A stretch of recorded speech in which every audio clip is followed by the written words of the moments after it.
And here on Daybreak, we love to share the stories and events that have helped to shape our history here. And some are historic events, some maybe call them legends, but some are somewhere in between, as we find in this week's edition of the Unknown Stories of Western New York.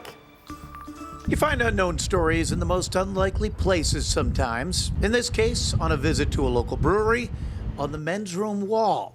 This headline caught my eye. How did a glass of beer save a man's life?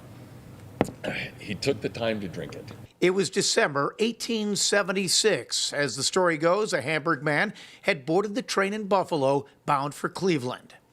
He's riding the train, gets stuck in some snow along Lake Erie. That's never happened to any of us.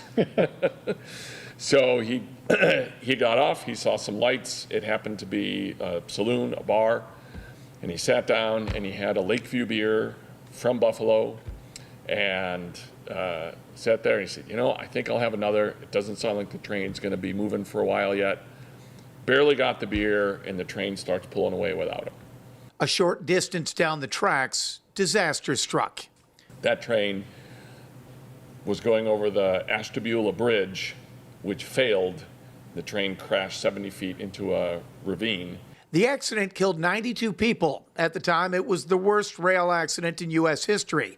The beer that former passenger was drinking, a Lakeview from Buffalo. The brewery published the account 20 years later in the print that now hangs on the wall of Flying Bison. That was probably a newspaper advertisement or a magazine serial advertisement.